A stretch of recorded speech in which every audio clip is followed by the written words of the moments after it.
Bia Kamal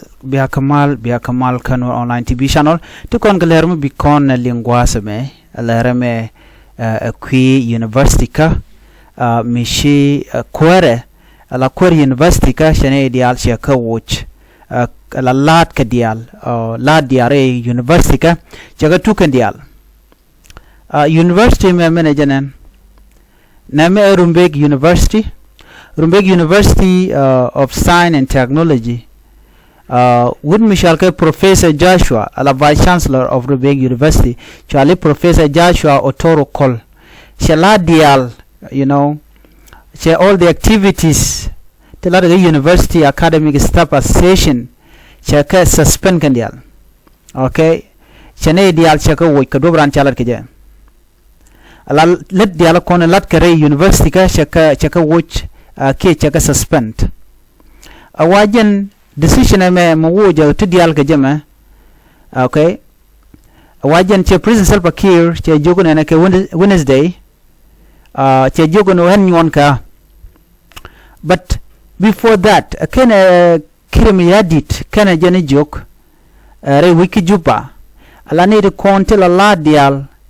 Rumbek University of Science and Technology chicken warga chicken gwarkur chicken protest chicken laro nene gone ba Vice Chancellor of Rumbek University bajo wuch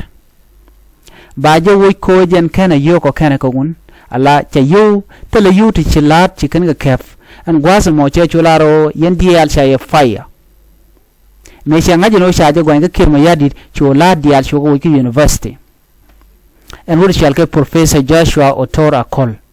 aram tir mudene dial ka fire ko shine dial ala luko linga jonat ala ko cha je top china protest lar ke jeno wood shall ke Joshua kana yo kana kamun kana yurla kap ke la salary nik atugo naka pay doko mekelu 2025 March 2025 to container kan yo kana kamun so ko kuje mo gone no jen baje wuch chijan karwale ba remove jen kana his deputy okay kan his two deputies ba yugo la lat ka dangro tika kel de ka wuch de ne ko ken de no ko ken shika fail ko de kan yode kan ga yorpin ajana danan chikan lar na mo ngum guji de gwan go de chancellor vice chancellor university ka kene ram la kwar mi chala ro ram ji chana che kan lok che salar che ngun la yuro kon la kap ke mi chawar ga gol no gorgo baji wi ke chana protest dir ka all the activities dir ka stop dir dia ka suspend dine dia dir ka tuk ka university ko chala ro jin che korab na me to ko Rumbek University of Science and Technology wude me wudjanka michal ke Professor Joshua Otora Call Vice Chancellor jene ka dial che ka wuch ko chala ro jen che korab kana yu kana ko ngun ajen dana to ko na mo jen gore Salva Kiir mayardit ko de Salva Kiir mayardit respond ka je ko dong charge de wuch ko ntama mu ken charge de charge ling jo ne no mu kan charge ling Kiir mayardit man university bananyin tin kirma chuchulel jen wala no chene dial che ka suspend ka university chene dial che ka wuch ko charge gwan betemal